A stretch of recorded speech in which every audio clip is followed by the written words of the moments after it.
Hi, guys.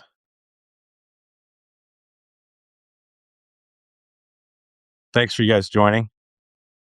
Hopefully, you can hear me well. We're in the library. Ah, Slurpy, Slurpy. I know you love that.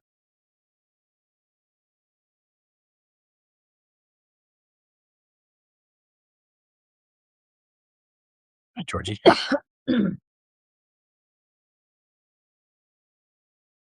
Janelle. You guys, let me know where you're from, where you're all at, so I start putting names to places. Michael from Chicago.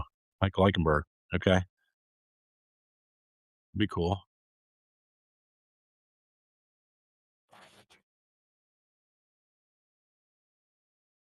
You get a lot of stuff from Gigi. I don't know where she's at.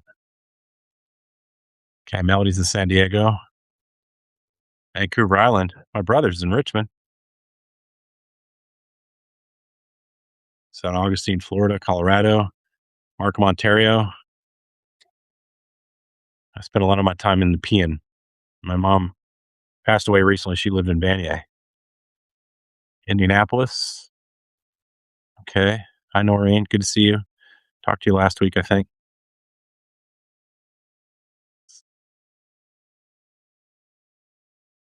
Terry in Iowa. Boise. Guys got a good football team there. Ashland, Wisconsin. West Virginia. Jenny, you're not that far from us. Actually, Holly says, your house. There she is right there. She's a comedian, that Holly. Nova Scotia, Canada. My buddy Otter, Mark Otter's family is from Nova Scotia, and he just bought a few years ago, actually, he's remodeled it. He bought a lighthouse, remodeled it as a retirement place for him and his family. Front Royal. All right. Sweet. Front Royal's not that far from us, actually. We're in Monterey. And Glenda, I know you're in Haven, Kentucky. Who could forget? Who could forget Glenda? All right. Sweet. Let's go. Let's do this. Okay. New Jersey now. Gigi's in New Jersey now. Originally from Lake Champlain. That's right. You told me that already. Gotcha. All right. So I'll give you a little recap. So this we're talking everybody. We were going to talk about Benghazi right before the Venezuela thing. I was going to put a reel out and talk about the Ambassador Chris Stevens, who in 2012 was killed in Benghazi at the U.S. consulate. And you guys will remember. Comment as you wish. Thank you, Pat. That was a really horrible situation. We lost Ambassador Stevens, who was very, I have friends who knew him, said he's a wonderful gentleman, and three other people were with him. One was his communications guy, and two former Navy SEALs who were his security detail. And tragic loss of life. I In 2016, while I was senior producer at Vice, I only had to do a couple stories a year because I helped run the newsroom there. But every now and then, to let me get out and go do something, I really wanted to do a story on ISIS trying to take control over Libya. So got a team together and went to Libya, which in and of itself was an adventure because they sent me through Israel. If you know anything about international travel, you don't send somebody to a Muslim country via Israel. Try to explain it to them, but luckily I always carry two passports. So, slurp, gonna get in trouble for that one. So yeah, you know, Libya is a weird, very weird country. And of all the places I've worked, and I've been in 78 countries, and I would say at least a dozen conflict zones. And in those conflict zones, many of which I lived in those places or went back a lot.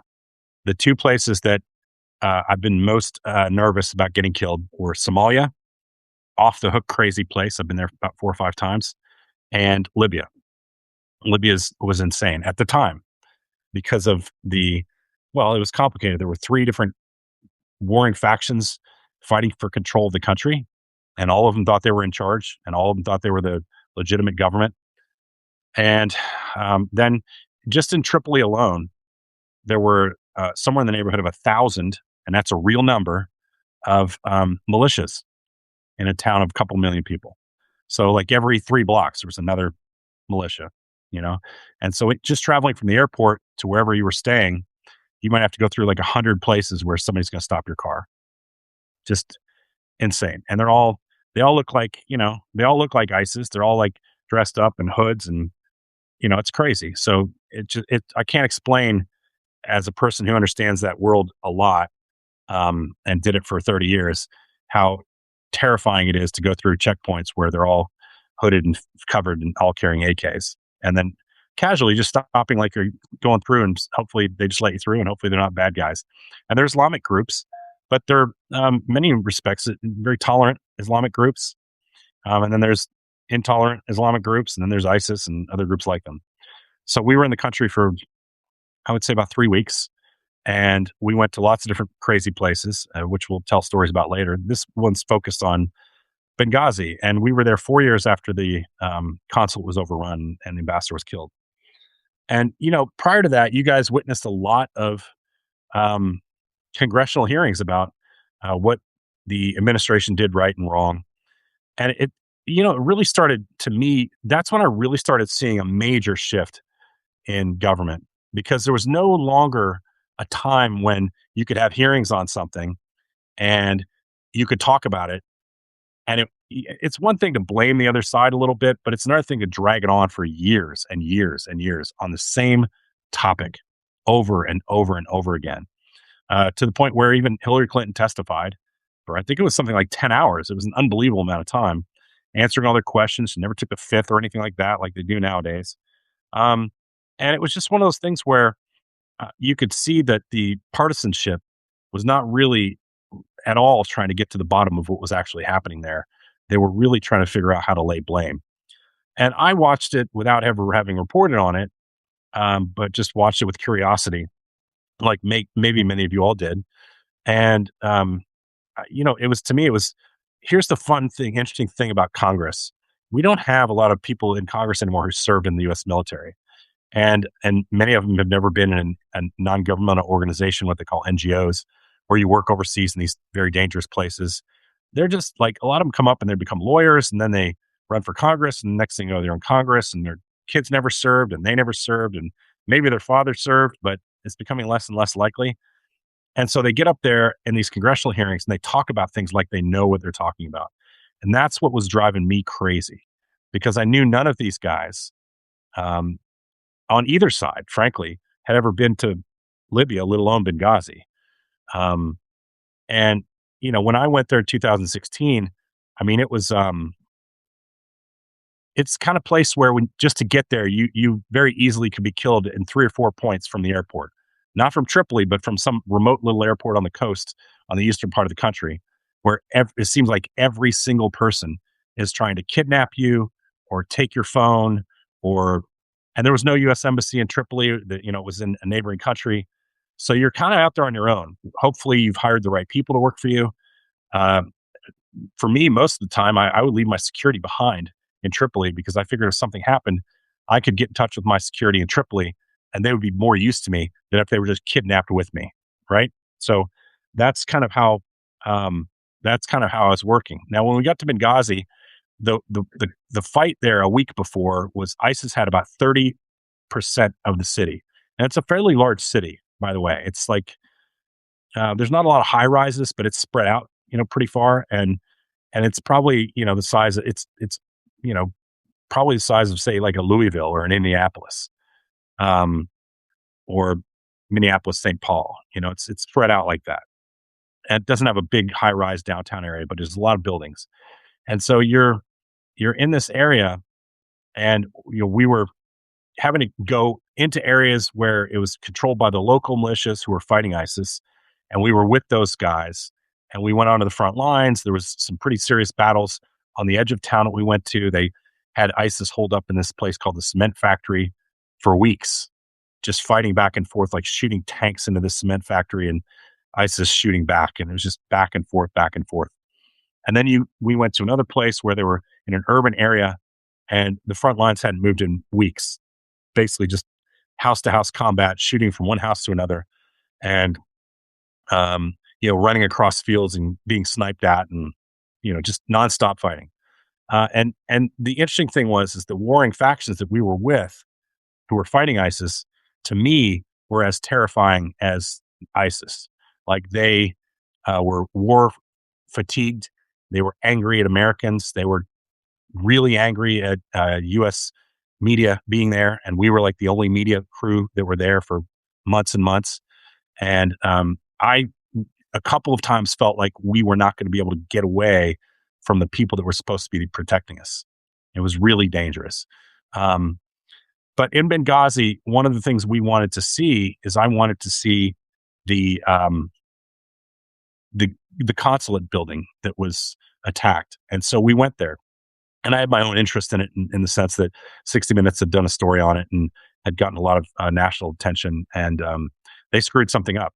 And so I wanted to see what it looked like. And I was at Vice at the time. And I wasn't involved in the story that was screwed up. I just was curious intellectually and as a journalist. So, and it was not far from where the fighting was going on. So I had the unit I was with basically shut down a whole block of people so that my team could go in and take a look at this building. And we had to go at a certain time of day when there weren't a lot of people on the streets, et cetera, et cetera. And you guys should, if you look at your emails, we sent about 2 or 3 minutes before we started this live podcast, we sent you just some pictures from inside the compound. And they're just snapshots. They're not artistic and they're not journalistic in nature. They're just snapshots of things so that we could actually talk to people when we left about what it looked like inside the compound to sort of verify things that have been debated for months and months in Congress. If you look in your email, you'll see some of those pictures. If you just give me a thumbs up if you've checked your email and you have them in front of you, that'd be awesome, because then I know when I walk through stuff, you'd be kind of going along with me. So if I get enough people that say they saw it in their email, then I'll start walking you through some of the pictures. Okay. But first, I want to go back to I'm going to go back to Hillary Clinton. So my experiences with her in the past were a couple times where I was in the White House and I'd met Bill Clinton, and I met her once or twice.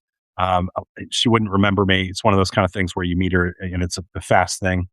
But when we went to Benghazi, she had been raked over the coals for a long time over this thing. And I didn't take a position on her in terms of Benghazi, but I have to be honest. I'll be honest with all you guys. I don't love her. And it wouldn't be one of those things that would stop me from voting for her because I knew the alternative was Donald Trump. But you have two candidates, and if you have two candidates and one of them is an intelligent female who is a Secretary of State, not like a stupid Secretary of State like the last two we've had, but like one who hyper intelligent, really smart. And you're going to vote for her certainly over this clown that we have now who's destroying the country. So, but I did not like her, and the reason I didn't like her was very simple. It wasn't because she was a female or anything like that. If you guys remember, in 2008, she gave a speech, I think at George Mason University, and in that speech, she spoke about how when she and Chelsea, her daughter, had gone to Bosnia, they had gotten out of their aircraft and they were in their vehicles and they were on Sniper Alley and they were shot at by snipers. Okay. Now, this event apparently happened in 1996. Okay. And there was video of that event. Apparently, she was unaware. And the reason that was not possible is because her husband signed the Dayton Peace Accords in 1995. So the war was over when she went. And I do not know why in God's green acres she would have told that lie. I mean, the only thing that I would think is that she said she misremembered. You don't misremember when you're shot at. I can promise you that. As a guy who's been shot at many, many times, I can tell you every time I've been shot at, and I don't misremember them when they happened. So she was scoring political points by saying I was in Bosnia and it was dangerous. And by the time she got there, the war was over, man. It was over. And I covered Bosnia, and a lot of my friends covered Bosnia. And there's something about being a war journalist and covering something and having other people come back later and tell war stories about it, their lies, that we do not like. It automatically makes us skeptical of them forever. Remember, I always say, credibility is like virginity. Once you lose it, you never get it back.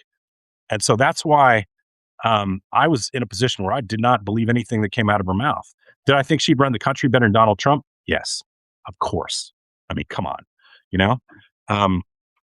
But I didn't trust her and I didn't like her for that reason because it disrespects all those people who did work in those places, from journalists to NGOs to United Nations people, to soldiers who were part of peacekeeping missions and all that stuff. And so for me, it was a real showstopper, to think you could be so disingenuous and lie about something. And I did not like that at all.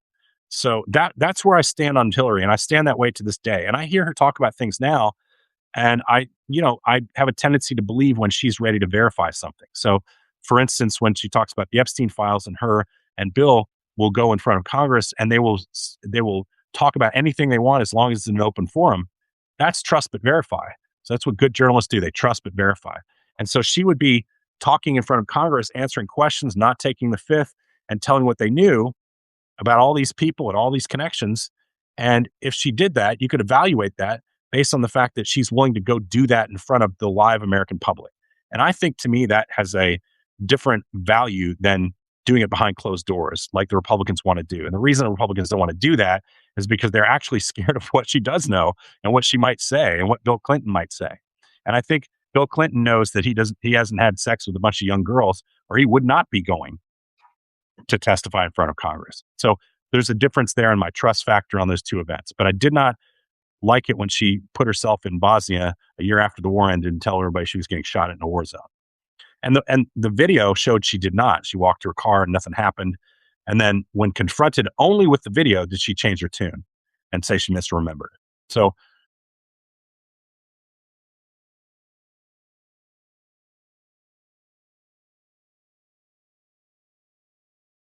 Clinton, it's not the case. It's not.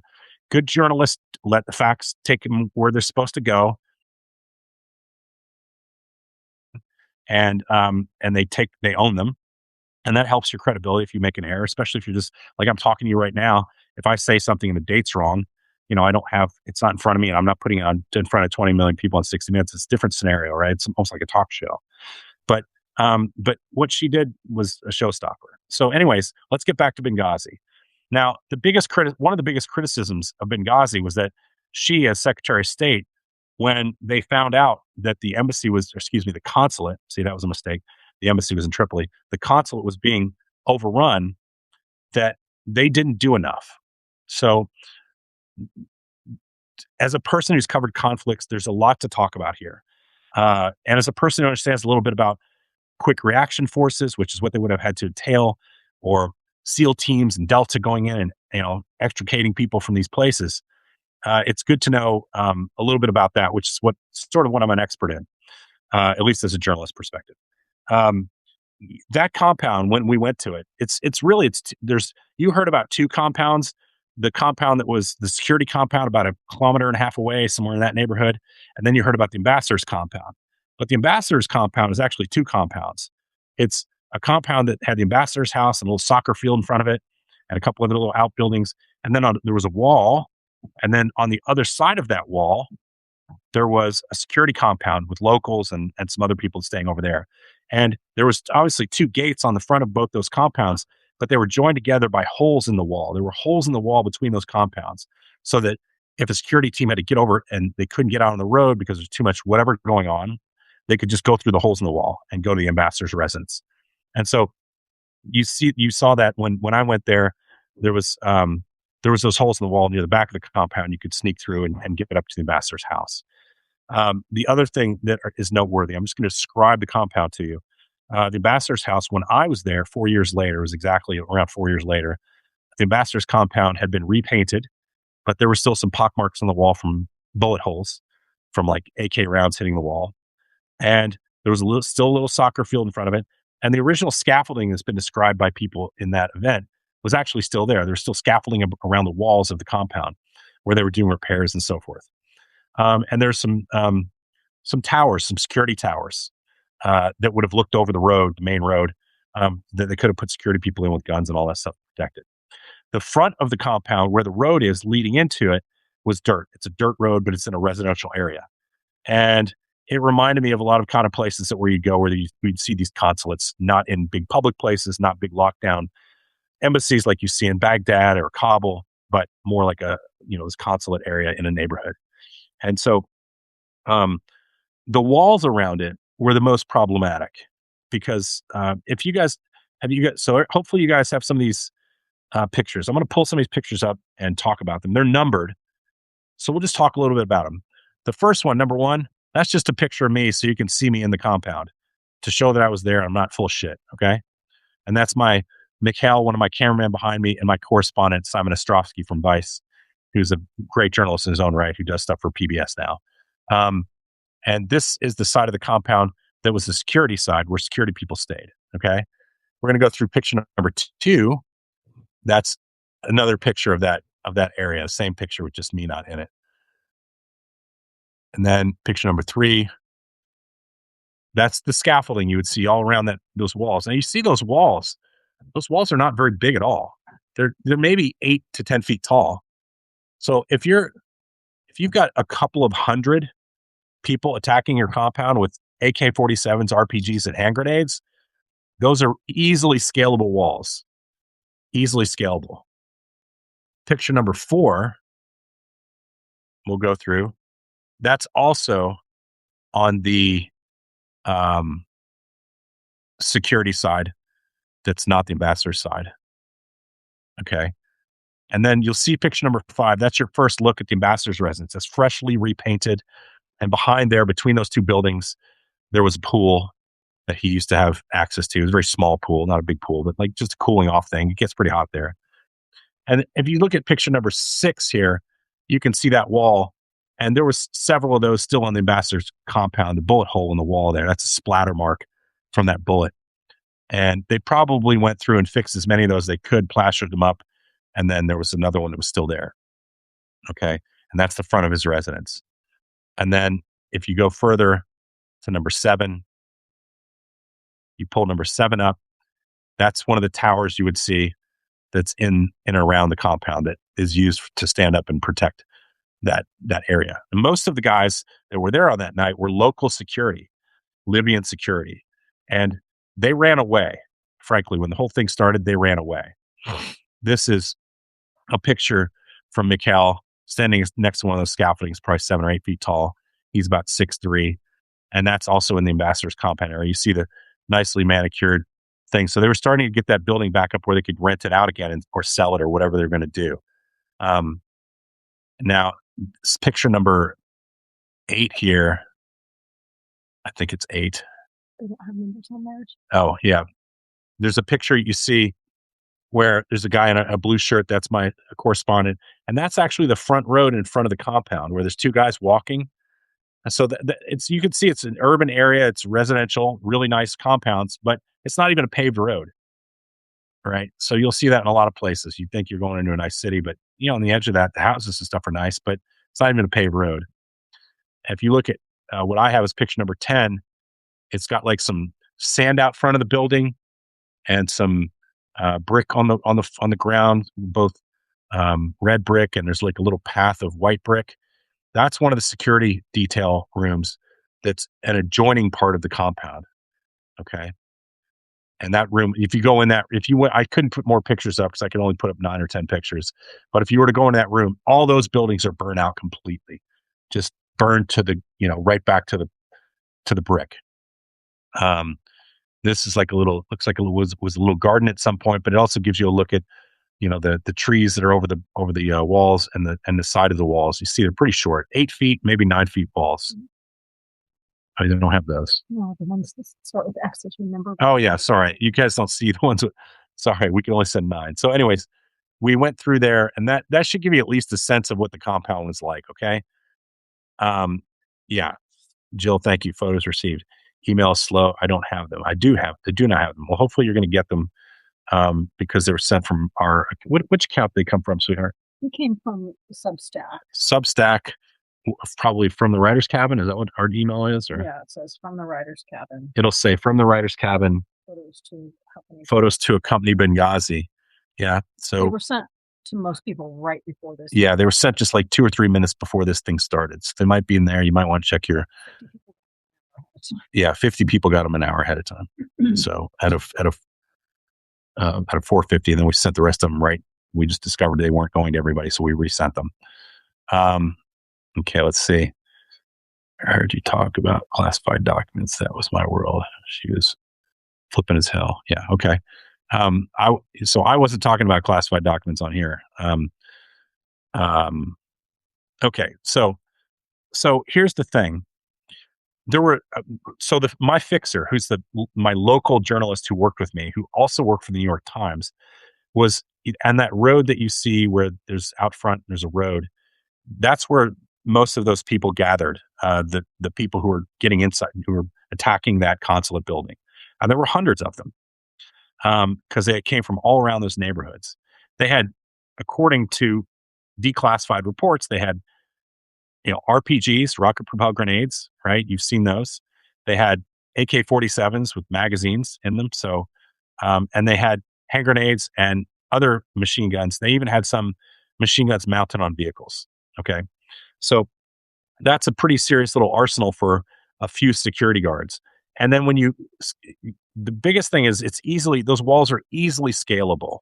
So you could throw hand grenades over them and any sort of thing, get to the top of the wall so you could shoot anybody you wanted in a very short period of time. To overcome the security there, all you had to do was threaten the locals. The local security, when they were threatened, according to my guys who worked for me, they just said, "Don't shoot me," and they ran away.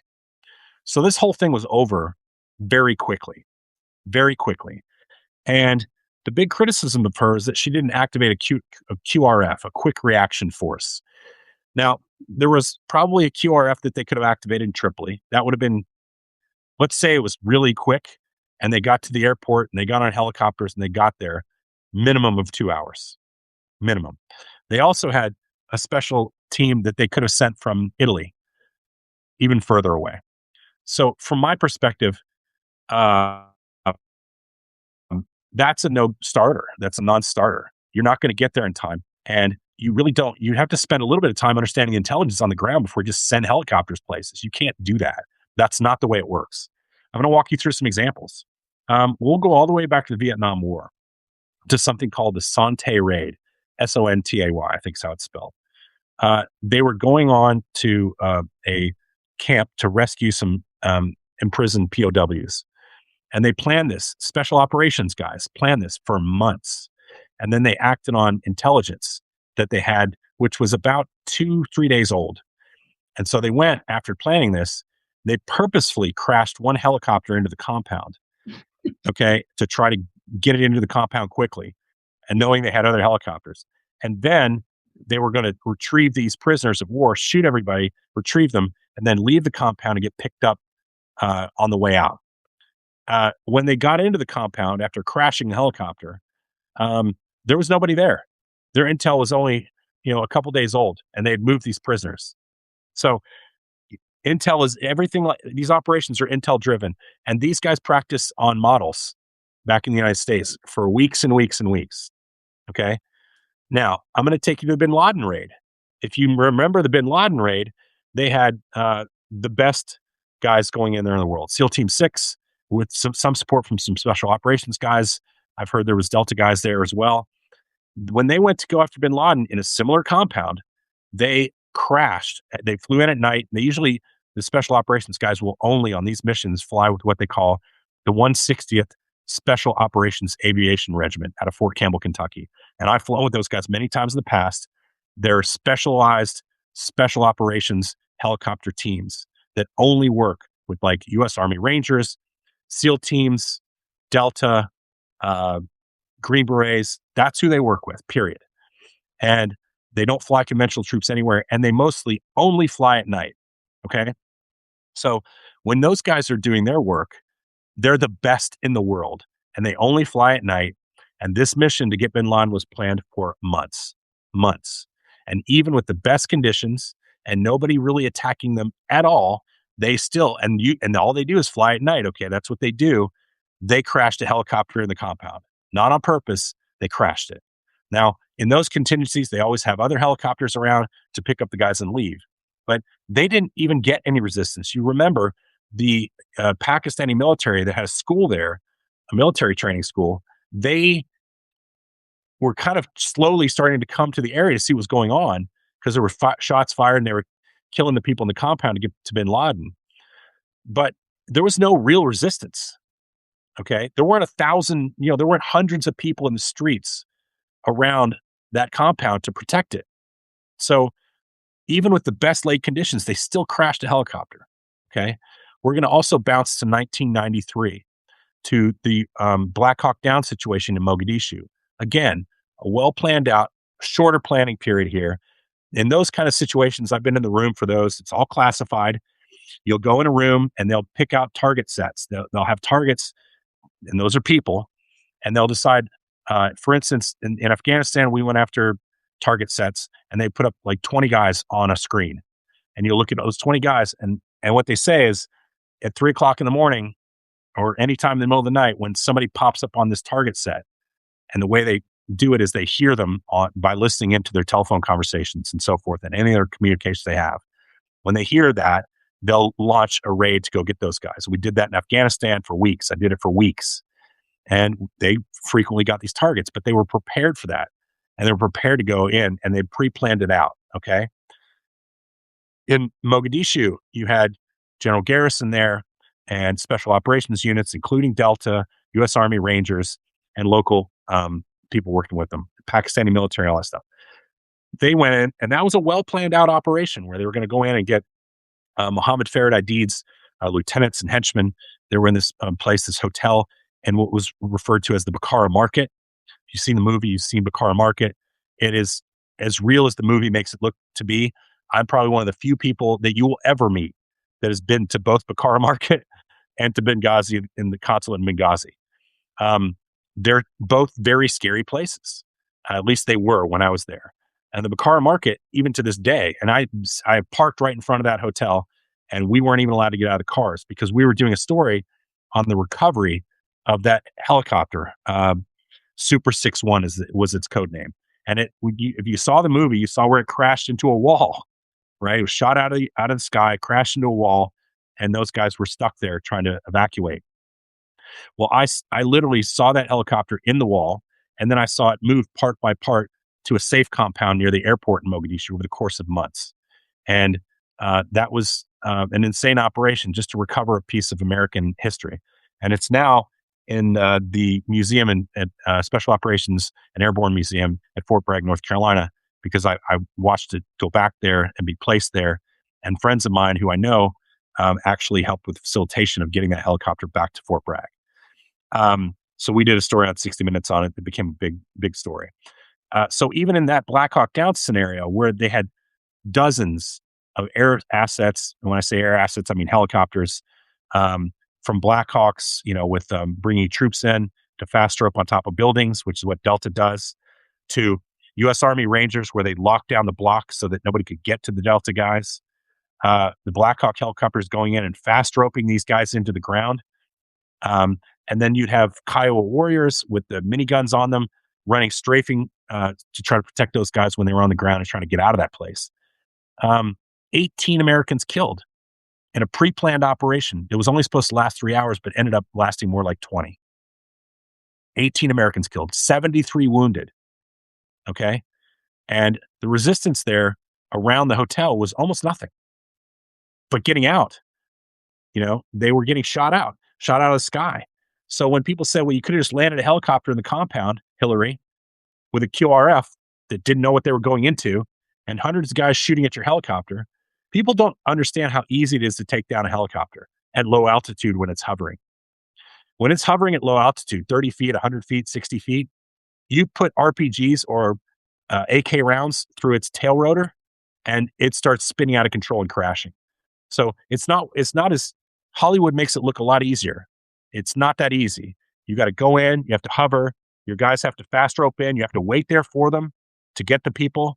Maybe you land in the compound if there's enough space, you put them on, and then you fly away as quickly as possible.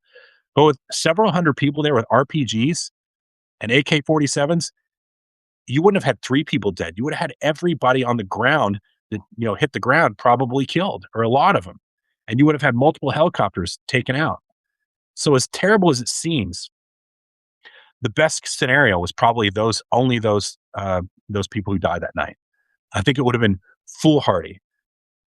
Now, what stopped me from doing this story earlier was what happened in Venezuela. I had this reel that I prepared. I was getting ready to release, and then I woke up on a Saturday morning, I think it was, and we'd attacked Venezuela.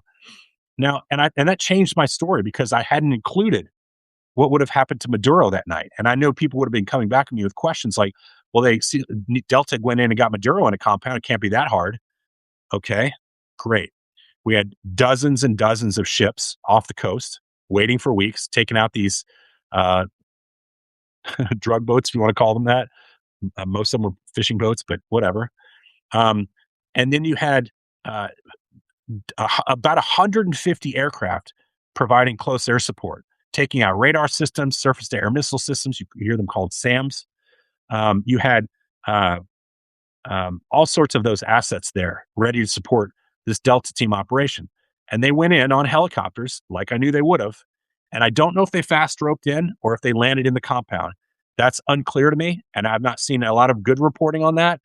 But if I'm thinking they would have had eyes on that compound with satellites and drones for a long time, they would have determined we're either going to fast rope onto the rooftop so that we have the high ground, so we can see anybody below us and shoot them. It's much harder to fight up than it is to fight down. Um, or we secure the compound by killing everybody around it, and we land in the compound and pull people out and put them in the helicopter that way. They would have known all that. You heard this you heard this discussion about the general who was in charge, and he said we knew everything about them, right down to what the dog was eating, and everybody laughed at him.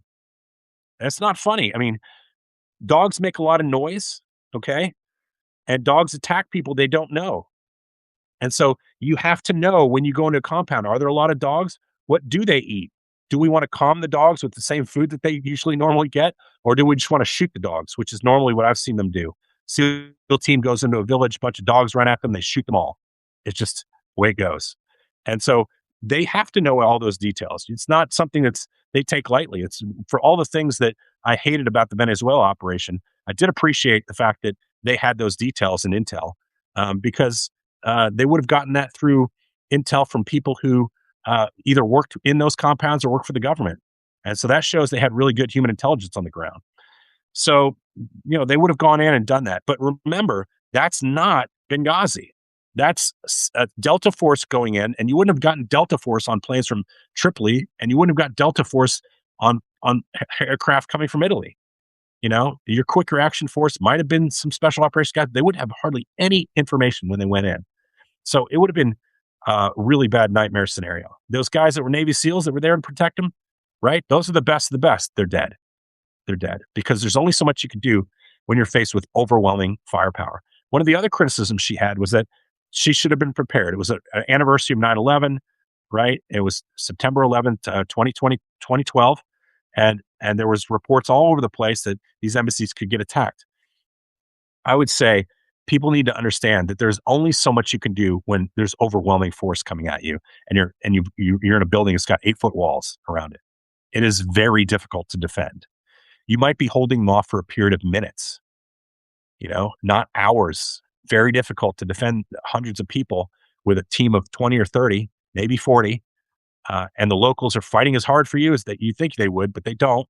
And so you've got a handful of Americans protecting this ambassador. And they're trying to keep him in a safe room, lock him in there, and they're going to fight for their life to protect him. In the end, you're overwhelmed. Even if the guys aren't good shots, you eventually run out of ammunition. These guys are throwing grenades over the wall. It's a terrifying situation. So, I think you have to cut them slack on that. You can't protect every embassy throughout the world that's in an Islamic country like it's going to be overrun over every 9/11. You can't. You're not going to have enough force to do it, and it's not practical. So I don't think it's, and we knew we were withdrawing from Kabul when we were, right? And did you notice what happened at Kabul airport? If the Taliban wanted to take Kabul airport, they were going to take Kabul airport. I'm telling you that. They had enough people around the airport to take Kabul airport. They fucked with some people a little bit, but they pretty much let the Americans go out of Kabul airport. And so, and that was a large force that we put in there to protect that airport with the best fighters, with the best equipment, protecting all these civilians to get them out of there. So if the Taliban wanted to go in and take that and take heavy losses, but do it, they would have been able to do that. Trust me. So it's one of those situations where, as much as I sort of kind of dislike Hillary personally from what she said about the Bosnia thing, I side with her because I've been in these war zones, and I'm telling you, people like Jim Jordan, never been anything like this. He thinks combat is on a mat at Ohio State University. These guys don't know anything about war. I mean, he's in charge of the Judiciary Committee, and I don't believe he's even passed the bar ever. So they have a tendency, the Republicans, to put these unqualified people in very important positions. You can look all across the cabinet and see, you know, uh, your Secretary of Education used to be an executive for WWE, right? Clown show. And it goes all the way up and down every position he has. These morons running the government. And, at least Hillary's competent. And I think that if she would have made a heartfelt decision to send people in, she would have got everybody killed. A lot of people killed. And then they would have had a real discussion in Congress about how competent she was. And I think that would have been, she was damned if she did, damned if she didn't. And if it were me, having been in these places and these compounds and been in compounds that were under attack, frankly, I was in compound that was under attack every day for 13 days, 13 straight days by insurgent groups in Ramadi, Iraq. And they attacked our building day and night. And Marines defended that building as well as you could possibly hope. But they were small forces and they were going in onesies and twosies. There was no like hundreds of people attacking our building. And they were shooting mortars at us from a mile away. They were landing on a rooftop and stuff like that and landing in the courtyard of the compound where I was making sat calls to my mom. It's just that kind of thing. It's a different scenario. People have no idea how difficult it is to defend something like that. And I think some blame has to lie within the ambassador's decision to leave Tripoli and go to a place where he knew it was still very unstable. When I went there 4 years later and ISIS was fighting, the town was fighting still 4 years later.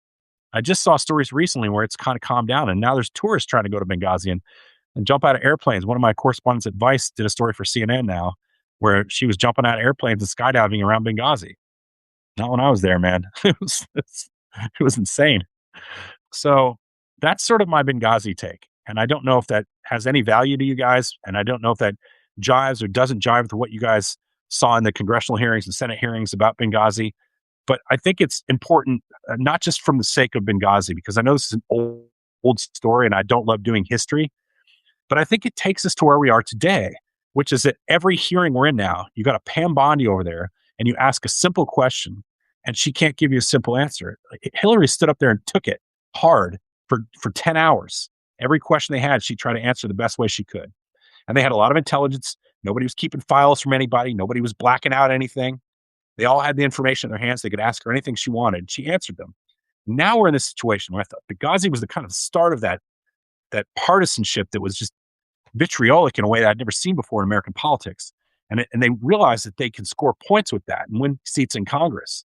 And Republicans can make fun of people and mock them and all this stuff. And it actually goes a long way. But it does not go a long way towards governance and actually writing laws that two sides agree with largely and can have nonpartisan, bipartisan legislation on things like immigration, on things like healthcare. So now what we have is a Congress where two sides fight with each other and don't get anything done because no one will support anybody else's bill. And when we do support a bill currently, like the bill to release the Epstein files unredacted, redacting the names of the victims out, they redact all the names of the predators. And so they're not even following the law. We used to at least follow the law. People used to get in trouble for not showing up for congressional subpoenas. And Jim Jordan started going, I'm not coming. I'm not coming to January 6th thing when you subpoenaed me for. Right? So they've escalated this lawlessness in Congress. And it started with Benghazi, I really believe. You saw some of it during the Clarence Thomas hearings. But even then, Joe Biden sided with Clarence Thomas. And here we have him. So there's, but it was not nearly as vitriolic, or even under Iran-Contra. You had these hearings, but we knew what was going on and we knew who the culprits were. We knew they violated the law, right? You had Oliver North and all those kind of folks that were violating the law. It was clear. These now are just these back and forths that really are problematic to our democracy, and they're going to continue and they're going to get worse. And Pam Bondi the other day and Kash Patel, when he was here last time, are examples of how they will not answer questions. They will only use it as an opportunity to attack. They do not see any value in being honest. And remember, I did a reel a couple days ago that said, here's what's going to happen to our elections. They have plan A, plan B. They have a plan B for plan B and a plan C for plan B. You know what I mean? They have multiple plans to skew the elections. And then just yesterday, you saw it. You saw them, saying that they're going to do all sorts of stuff. They're trying to get Georgia, the state of Georgia, to take over Fulton County because they didn't think the last one was fair, even though a Republican hasn't won Fulton County in 25 years. It's no different because it's majority black, and they want to take over Fulton County. The Republicans want to take over the black election district because they're the ones who are cheating. Nobody else is cheating, apparently. Right? So I think this is noteworthy and worthy to talk about. Let's take some of your questions. Want to address a couple of comments? Yeah, let's address a couple comments. Holly has a couple. Gigi says your mom must have been having daily heart attacks. My mom did have daily heart attacks, but my mom was great. She just passed away this last year at age 89, 1 month before she turned 90. It was a very difficult time for my family. She was my best friend, and I loved her. And what she always told me, she knew what I wanted to do for a living. And she said, look, it's your life. It's your one life, and you have to live it the way you want to. And it's our responsibility as your family to support you and know that if something happens to you, you died doing something you really love. Now, can you imagine a mother that was that supportive, knowing that I was doing crazy shit like that? Amazing. The most amazing woman. And I remember when I was in Ramadi one time, it was my first day in Ramadi, and Ramadi's crazy. We had to go 2.5 kilometers from the airport down a road. It's not much different than the one you see in that picture I sent you. It's like walled compounds on both sides. Maybe the compounds were closer together and maybe multi-storied. So you were kind of it felt like you were in a cave, really, except with the sky. And you're driving that 2.5 kilometers, and every few hundred yards, they had a roadside bomb set out, and your convoy would hit one, like, maybe 3 or 4 times on the way just to your compound, which is only 2 kilometers, 2.5 kilometers. So you were going through all that, getting blown up. Then you got into the compound, and those walls were around. They were like 10 or 12 foot walls. And you would come to the front of the compound door, and these guys would be waving at you from the door like this, like, hurry. And you're like, why? I'm inside the compound. And then you'd hear sniper rounds, and they were shooting at you from higher buildings. And you'd have to run into the door, and you didn't come out unless you were going on a patrol. Didn't come out of the building at all unless you were going on patrol, period. You'd go to the rooftop to watch the fighting, but that was it. And I remember I called my mom from the inside. The compound was like a square. It was an old elementary. It looks like an old elementary school. And the Marines were securing the building by having positions on the rooftop of that building. And they would have bunkers and machine gun nests. And they would just these guys would lob these mortars in on us day and night. And then they would shoot us with heavy machine guns, at us with heavy machine guns. And you just had to fight for your life every day. And me and my correspondent were there for 13 days. They would rotate the Marines out every 4 days. Now, Marines are tough dudes. I can promise you, they're toughest of the tough. And if you have to rotate them out every 4 days because of the combat fatigue, you can imagine how dangerous it is. And we stayed 13 because I didn't have the luxury of rotating out and coming back. So we stayed 13, and I was ready to leave on day 9. And my correspondent's like, no, let's stay a few more days. And I was like, you are nuts. This was nuts. And, people were getting shot, and we were getting, it was one of those scenarios. So on the first day, I was calling my mom from the sat phone from that area inside that squared compound, because on a sat phone, you have to have line of sight to the sky to get the satellite. So back then, you had these bricky looking things that were sat phones. This is 2006. And I was on a sat phone talking to my mom. And in the middle of that, they started attacking us with mortar rounds. And the mortar rounds were hitting the top of the building, but not into the middle of the courtyards by luck. And so my mom started hearing this and hearing heavy machine gun fire in the background, like 50 cals, like go, go, go, go, go, go, go, go, go, go, go. And then all that stuff. And I said, hey, Mom, I got to go. I'll give you a call back. And she said, are you okay? I said, I'm fine. It's just, we're kind of in this situation. I got to get out of the open space. And so I hung up, and I knew that was going to freak her out to no end. So about half an hour later, the fighting stopped, and I ran back outside and got on the sat phone and called my mom. And I said, hey, everything's okay. I'm fine. I didn't want you to worry about me. In the middle of that, they attacked us again. So my mom had to hear it for a second time. And I said, I love you. And I hung up. And I decided at that point, I would never, ever, ever call my mom again from a combat zone, ever.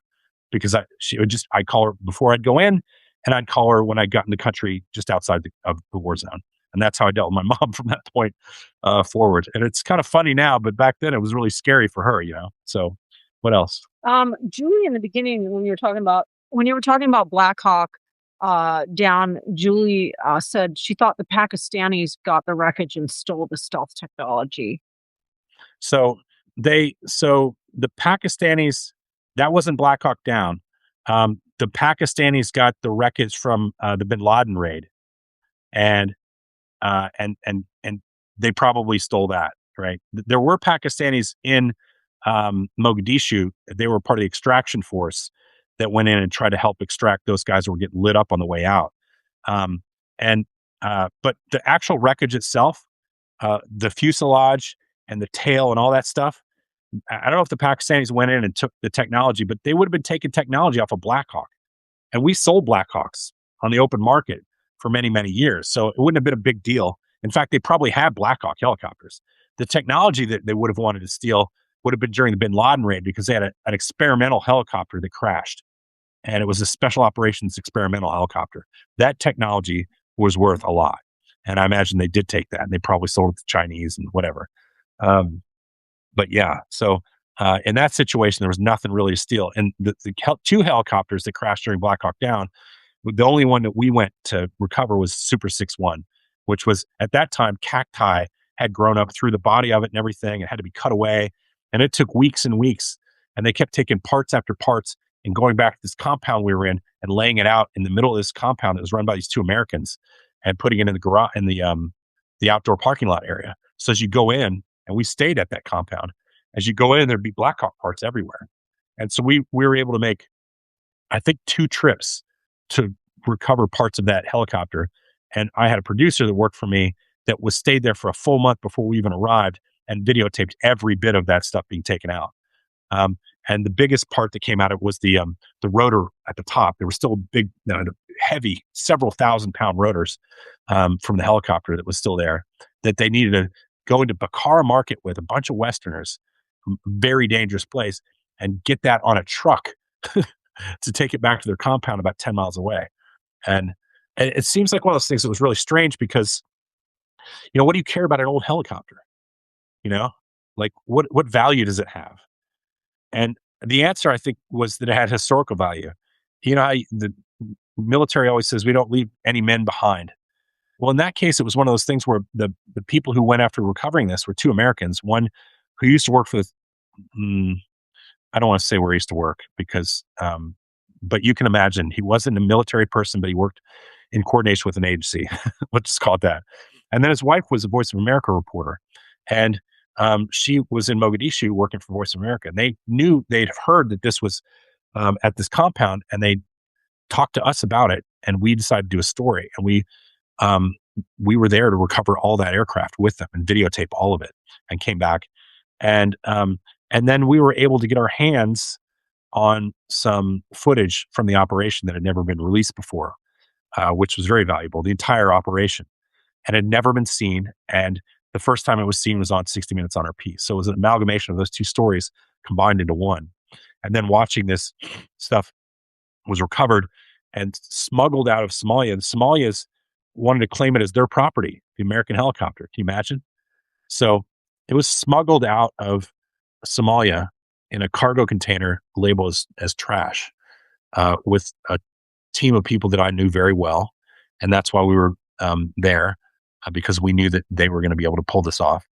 And those people, which comprise of a lawyer friend of mine who got it to that country, and then once it got it to another country, then they had to do all sorts of paperwork and finagle it out of that country. And finally, it landed at Fort Bragg, North Carolina, and was brought to the Special Operations Museum, where it was on display for a couple of years. And now they have all the parts of it in warehouses. And when they want to do those displays from Black Hawk Down, they have all the things from it. So it's a very important historical thing to recover, and it didn't cost the U.S. government any money to do it. So done by 2 civilians who spent their own time and fortune, and had some people working for them as well that do that. And 60 Minutes spent a couple $100,000 to go do that story.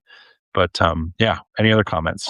Julie just asked, did you decide about stories? I'm sure she means on 60. Like, what input did you have? So the real value of a producer at 60 Minutes is to come up with stories. 60 Minutes only does 100 stories a year, and you can imagine if you flip through the New York Times every day, you probably see 100 stories in the New York Times every day.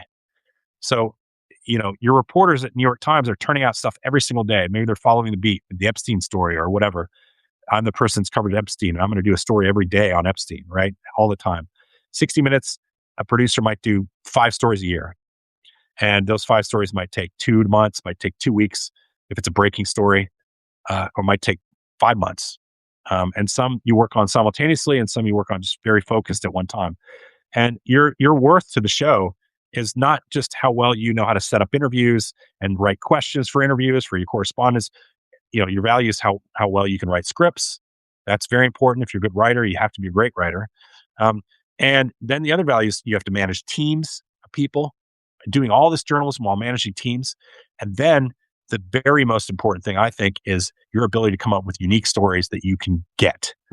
You know, you everybody can come up with interesting stories, but they have to be attainable because you're going to spend money to chase them.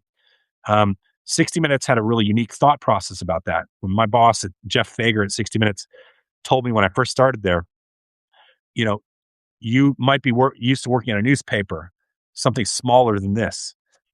We only do 100 stories a year, and they have to be the biggest and best stories in the year. Investigative stories that they do have to be the best ones. And we don't follow anybody. The only time we'll ever follow any story that other people have done, like the Epstein story, is if we think we can do uh, some part of that story better than anybody in the world. Maybe it's the story about this 14-year-old that alleged Trump had sex with, and they've been burying all the files in the last couple of days, so they can't see them anymore. Maybe we find that story and we do it better than anybody else in the world. And it's just one example of one predator, right? Or maybe we do 3 witnesses that have the most horrific stories that start all the way farthest back, and nobody's talked to them ever before. It's a story like that, and you have to be able to do it. Now, I think the converse of that, the only exception to that is sometimes 60 Minutes, because it's an older show, an older audience, they sometimes do stories on famous people a little bit after everybody else has done them. So you might see Lady Gaga famous 3 years ago, but 60 Minutes might not do it for 3 years because they don't know if she's going to be big enough. When she gets big enough, they'll do it. And then that's the time when a lot of these people say they've arrived in their entertainment world, when they become somebody that goes on 60 Minutes, like Lady Gaga or Robert De Niro or whatever, Barbara Streisand or something. Like, they've arrived when they first go on 60 Minutes because it's the biggest news magazine in history. And so that's sort of the exception. But when it comes to chasing news stories, you have to be either the first or the best. And we do not follow. Because if you follow everybody like CNN and all these other networks, then you're just like them. You're just like them, and you're competing, and you're always being second or third or fourth. And how do you differentiate yourself from the crowd if you're following people all the time? So we won't follow. And I'll give you a good example of that. We did a story on a guy that won the Medal of Honor. And I knew, because of my connections to the Pentagon, from a friend of mine I worked with, can't say who, but I'd worked with him many years before at Fort Bragg when I was a print journalist there, before I worked for 60 Minutes. And he called me and said, the president is going to give the Medal of Honor to this guy, and it's going to happen in about 4 months. And I can't help you get the access, but I'm telling you it's going to happen. And this is this guy, and this is where he's located, and all this stuff. So I started working on the story, and I contacted his people, this soldier's people, and he was in Vicenza, Italy, at the air base in Vicenza, the military base in Vicenza, excuse me. And we got in touch with them and started working with them. And they were like, how do you know about this? I'm like, it's my job to know about this, whatever. And they said, okay, well, what do you want? And I said, well, I want to be able to interview him at first and only first. And if I can't do that, somebody else can do it. They said, well, it's going to be a White House thing. You can do it at the White House. We'll let you do the first interview at the White House. I'm like, no, that's not going to work, because it takes us weeks to put a great piece together. They're not going to put the thing around his neck and say what he did that day, and we put it on 60 Minutes. We have to be in depth as to what happened that day. So it's going to require us to interview people in Afghanistan who are long gone since this event, and they're with other units now. We're going to have to fly teams to Afghanistan. We're going to have to fly to Vicenza, Italy, do it there. We're going to have to be at the White House on the day, and that was a Friday, and our piece was going to air on a Sunday. So the thing was, I wanted to interview him a very specific way. They wanted to interview him at Vicenza in just a regular Army boardroom with his uniform on, with tables around, a bunch of public affairs people around, and him sitting there in his uniform. And I said, well, that's not going to work for me. And they're like, why? You get the first interview. I'm like, well, I also have to have the setting I need. Otherwise, it's not going to work. You guys sitting around. So I told them, I said, what I need is I've heard that his friend who was killed and he and a bunch of other guys from your unit used to go to this one bar in Vicenza every Friday night when they were home. And this was their place. And I've talked to the people at that bar. I can rent that bar out on a Friday for the entire day just for us. And we can take him there. He can be dressed in civilian clothes. And if you want to bring a public affairs guy or two, great. But they will be in another room, not looking at him, with a monitor in front of them so they can watch the entire interview. They'll see the A camera and the B camera. They'll be sitting there with my own crew, my associate producer, and everybody else who should not be in the room. We don't do 60 minutes interviews where there's 20 people in the room. There's the cameraman, the sound guys, the associate producer, and the producer, and the correspondent. And that's it. And subject. Anybody else that wants to plow in there, we say, no, you must leave. And if they don't leave, we don't do the interviews. The exception is probably presidential interviews. But there's not a lot of people in the room because it upsets the intimacy of those two people talking. It's really important. And so they didn't get it, but they kind of got it. And I said, look, here's what you're going to get from us. You're going to get 20 million people. If you do it with ABC or NBC or CNN, you're going to get 600,000 people. You're going to run it all day, maybe get a couple million. You're going to run on ABC. What are they going to put on Nightline? And you're going to get 11:30 crowd or 12:30 crowd, maybe a million people. I mean, it's a no-brainer, and I trust you. Everybody will follow us because they know that we're going to go first, whether they like it or not, and they're still going to want to do the story. So you're not hurting yourself by letting us go first, and you're definitely not hurting us by letting us do it in this intimate setting. You can have his wife come. We'll sit his wife in the room, and she'll sit next to me, behind me. So if he gets nervous, he'll see her and he'll calm down. That's the only other person I'm allowed in there. And a couple weeks went by because I passed on it. And they came back to me and said, okay, let's do it. And we did that interview exactly where we wanted to, exactly how we wanted to do it. And then we were at the White House. We had already interviewed people in Afghanistan about his heroics that day, previous years before it happened, when it happened. And we were able to put graphics together to show everything, where everything moved and how the battle played itself out. And it was an award-winning piece that told the story better than anybody, obviously, than anybody could have done. And they got the best bang for their buck from the military. And this guy's story was told by the best news organization that in television history. So you have to be willing to pass on things to get what you need. And I think that's the biggest thing you'll see in broadcast journalism. They're just so happy to get the access that they take it. And 60 won't do that. They just won't. They don't. They need all the conditions to be right. This guy, he broke down and started crying in the middle of his interview. And, he just wasn't a crier. But it was the setting that allowed him to drop his guard. The military had done some interviews with him before and just kind of put those, sent them to me and said, this is kind of what you're going to get. And I was like, well, he's not upset because you got to interviewing him as like a military guy. And he's in a room full of people watching and he's in his uniform, stuff all over his chest and everything. And of course, he's not going to be telling you everything that happened that day. He's not going to be emotional about the loss of his friend. He's doing a soldier thing, and that's not going to work. We want a real person that day. So, it's a lot of this stuff is how you set it up. And, everything I do with you guys is thought through. Sometimes it doesn't look like it, but if you look at a lot of podcasts, you'll see these guys have all these microphones and, they'll have all these ring lights and stuff like that around. They're trying to look like they're professional. But really what they're doing is they're trying to look professional and they want to be professional and they are professional. They're doing a professional job and they want that setting to look like a studio. And to me, I think you lose something.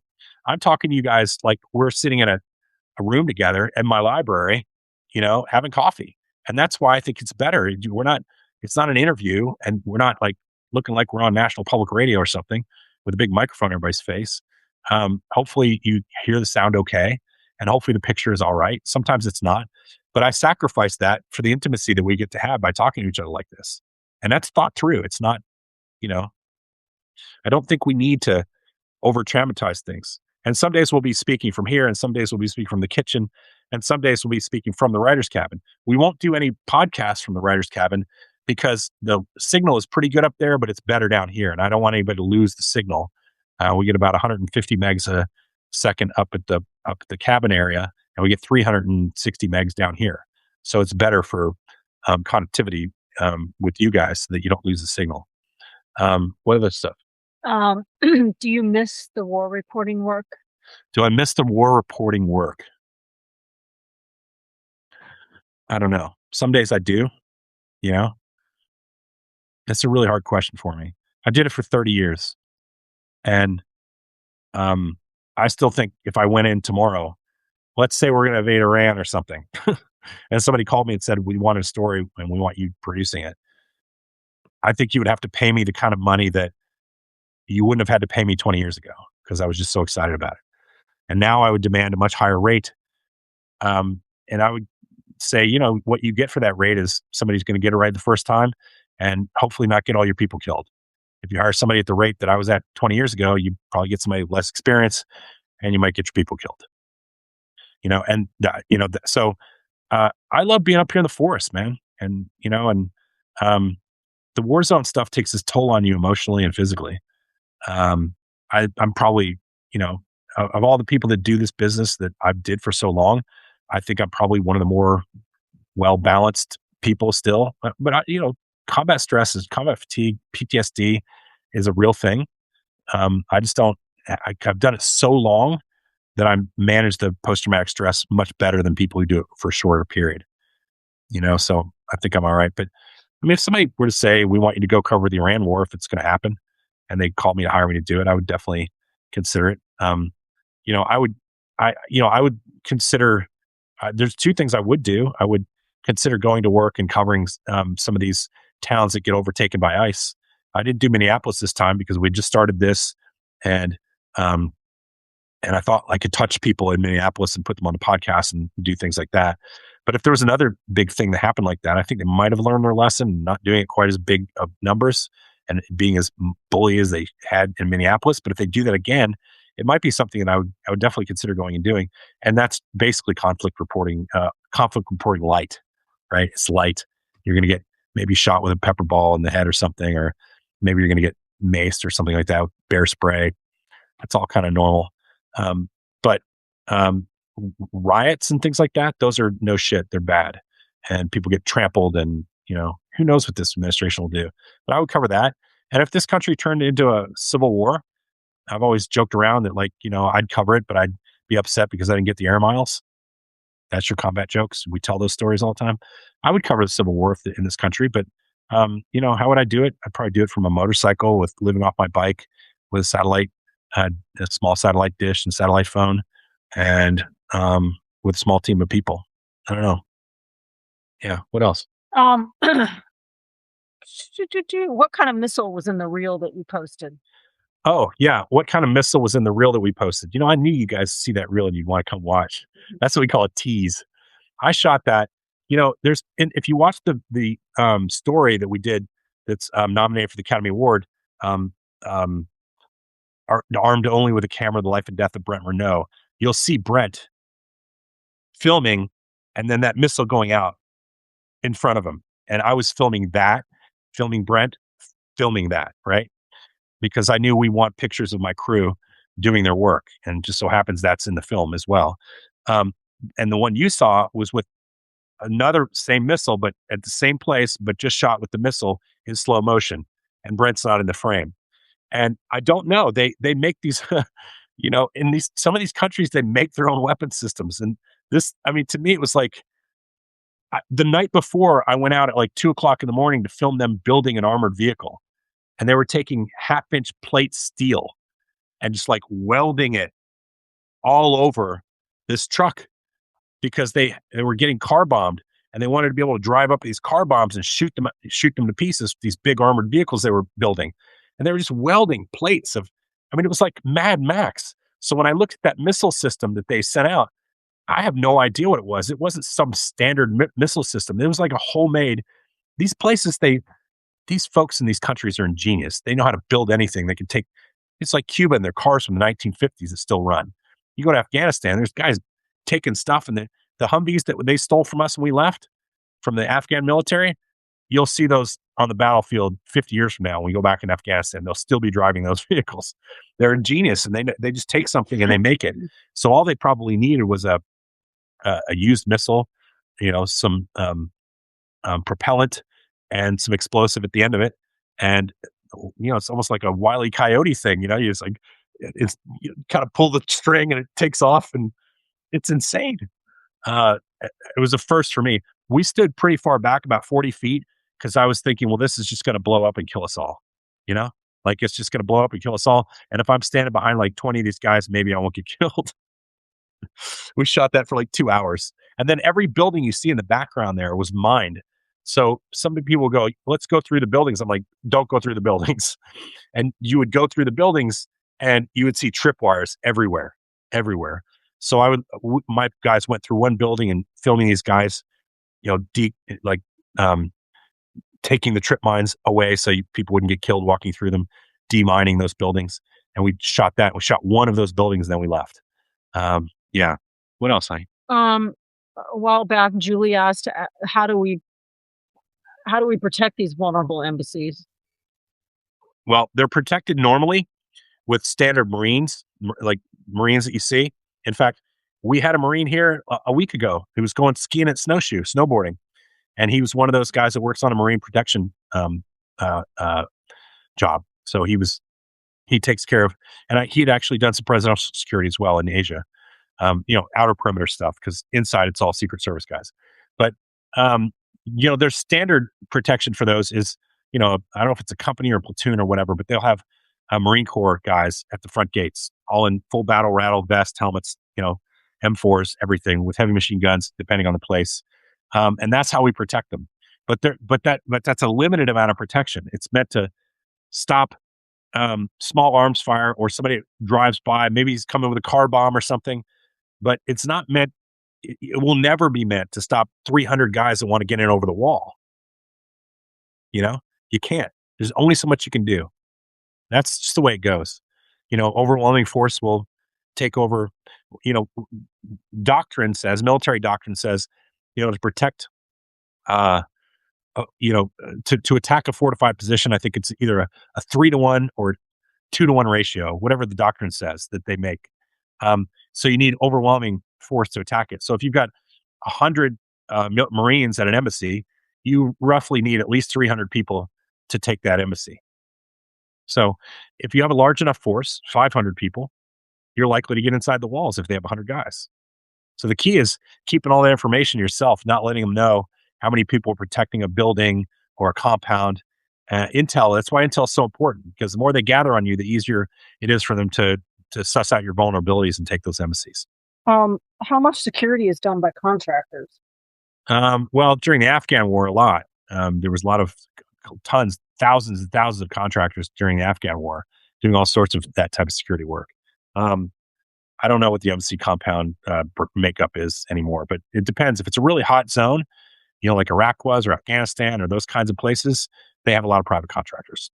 Yeah, and they pay them a lot too. I mean, you heard of Blackwater and all that kind of stuff when they were still a company. Now I think they might be called, I don't know, might be called X or something like that. But Eric Prince, former Navy SEAL, whom we've interviewed, and I don't like the guy. I think he's an asshole.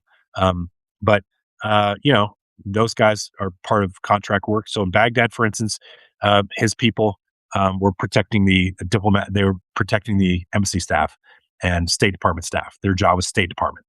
So they would go out with them on convoys, and with the whole string of convoys, maybe protecting 2 or 3 cars. And they have like 15 cars. Somebody attacked them, they would shoot them up and get these guys back to the embassy. And so a lot of those guys were military contractors, but also former military.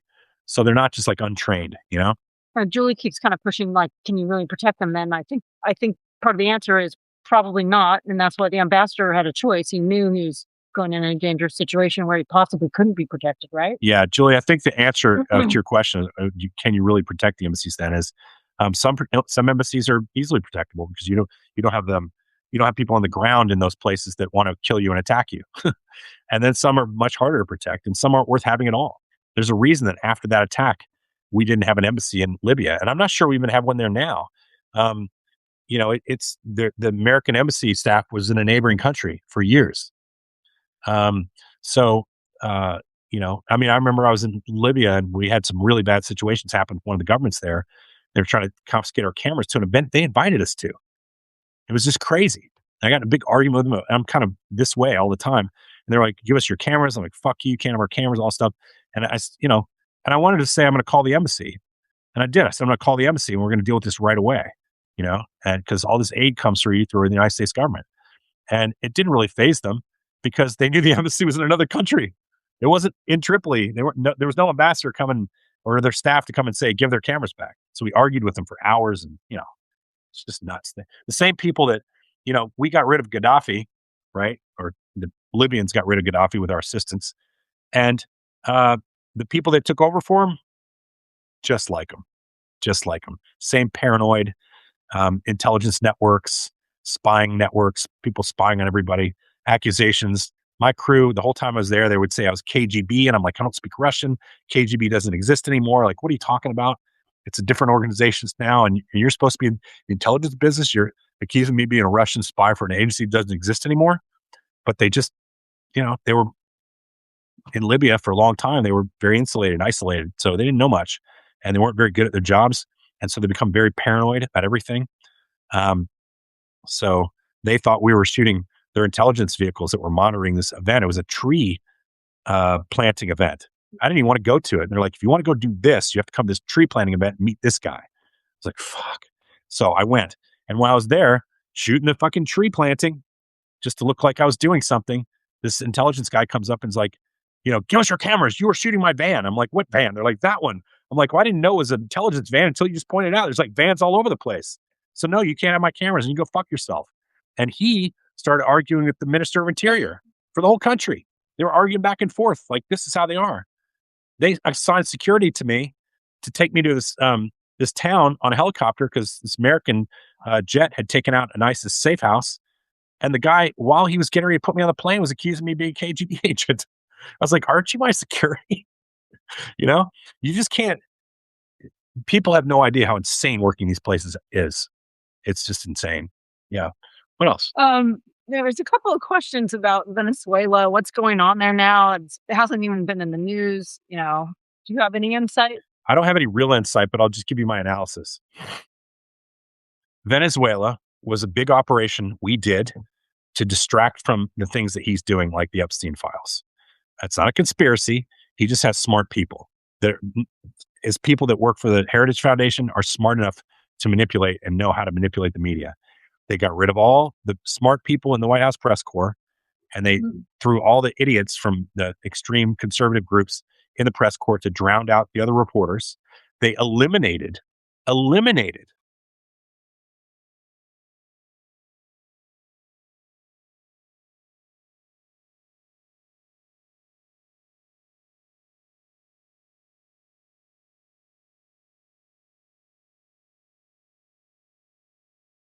people who their stories would be approved by the Pentagon. So there is no press corps anymore. It's all state run. Even if you work for a private entity, you signed off on rules that are state run. So I consider you state run. And did you notice the operation in Venezuela didn't have any video? This is the first time in my lifetime where a war's been covered when nobody covered it. Nobody. It was covered in a press conference and then it went away. And he said, we're going to take over the country and Marco's going to run it and Hexit's going to run it. Guess what? Nobody's running it. It was a sham. It was the largest drug operation in U.S. history, right? We picked up one guy and his wife, and we spent billions, and I'm certain tens of billions of dollars on that operation. You had to move whole carrier groups from the Middle East. You had to have mock-up training with Delta Force on, Camp McCall, I'm sure is where they did it, at Fort Bragg, North Carolina. Conventional troops. You had to have 150 aircraft. Some of those aircraft are $90,000 an hour to run. You had 150 aircraft flying all around, taking out SAMs and taking out radar systems and all this shit so that you could drop in and pick up two guys. Two people. It was a joke and it was a distraction. And the reason you're not hearing about what's going on there anymore is because nobody cares, including this administration. Do they want the oil there? Sure. Are any American oil companies going to go in and do that? No, they're not. It's too complicated. They can't get assurances passed through the Venezuelan Congress, through the Venezuelan government, that it's going to be worth their while to actually do the mining for the oil or the digging for the oil, because it doesn't make any sense. Every time they start making money, Venezuelans privatize it. They make it a government entity. And so it makes no sense for any oil executives.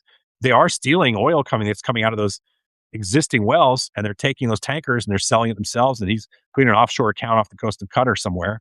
But that's not an oil operation. That's just stealing their oil. And so, and we might continue to do that. And he might be enriching himself. We don't know.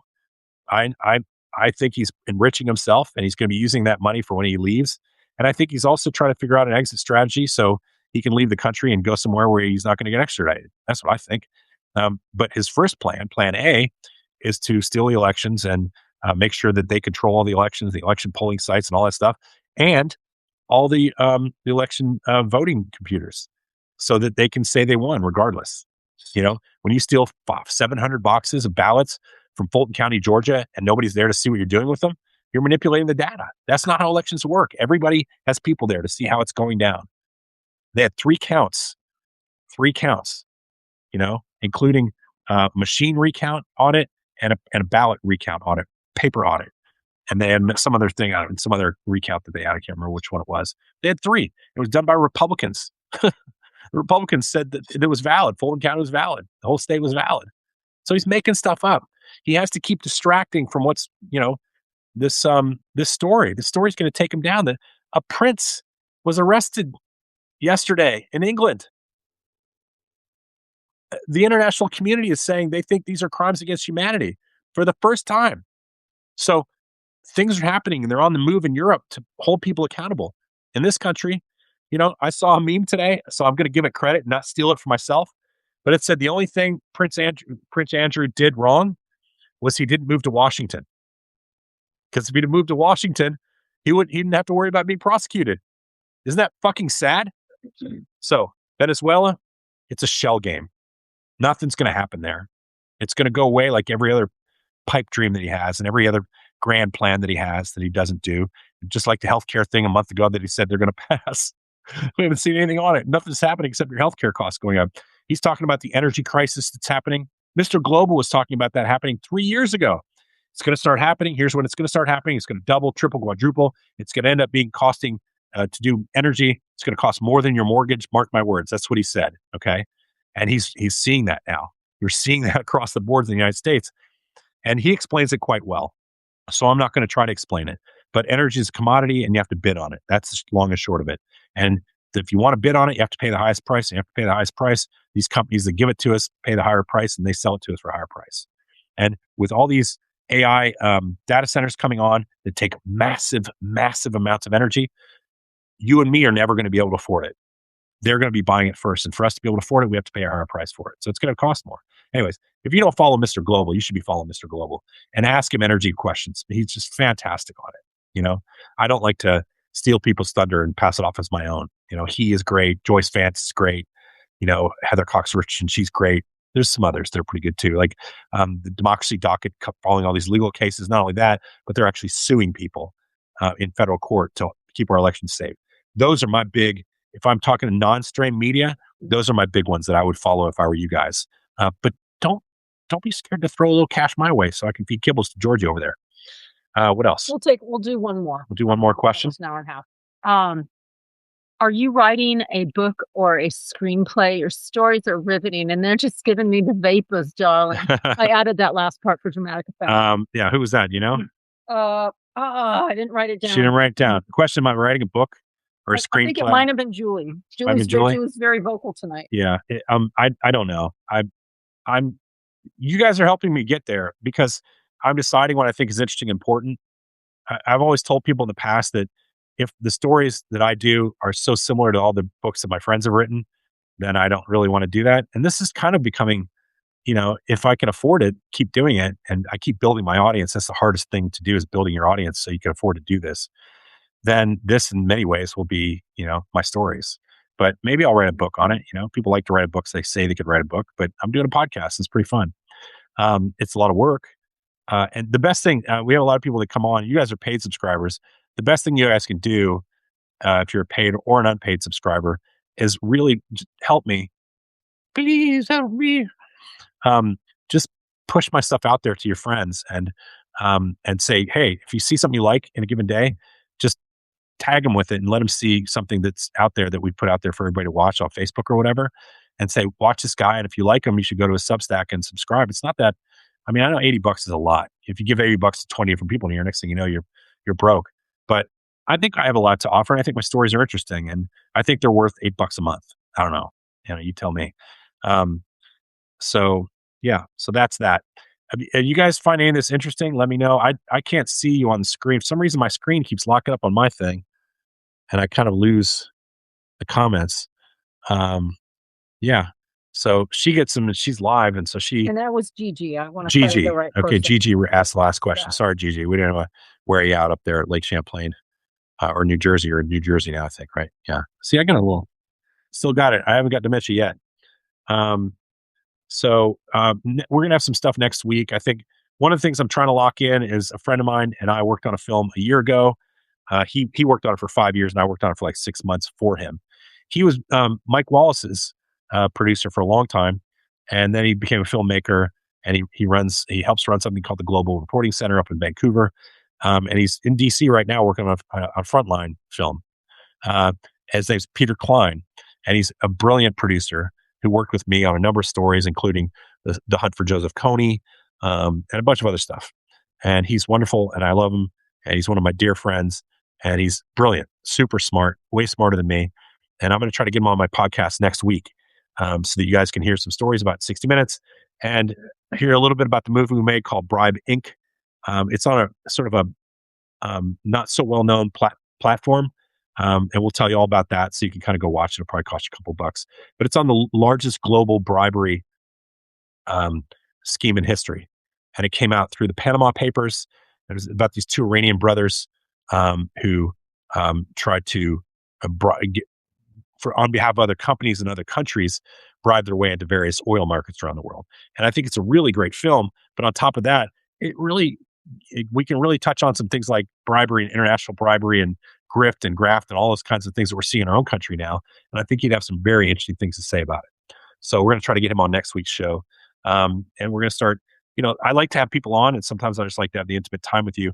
You can put in the comments to me whether, after this shows up on Substack, tell me whether you liked what we're doing, what you want to hear more about, because I love that feedback. Tell me what you liked or didn't like. I'm okay with that. If you don't like my slurping, I'll take your advice. Doesn't mean I'll necessarily listen to you, but I'll take your advice. And I try to cuss less. Haven't you seen tonight? I'm trying to cuss less. Fuck, give me a break. So, okay, everybody. Hope you guys enjoyed this, and thanks so much. And I'll see you all next week. And I'll be putting out reels all next few days. I might take a day or so off on the weekend because our cabins are full again. And when we do that, Holly and I have to turn 10 cabins, which is like making the beds and doing all the linens and washing all that stuff. It's like a lot of work. So sometimes I take a little bit of time off on the weekend, but I'm not relaxing like everybody thinks I do. We're a 7-day-a-week operation, and we'll relax maybe next winter. We'll take a month and go motorcycle riding down South America or something. Anyways, love you guys. Thank you so much.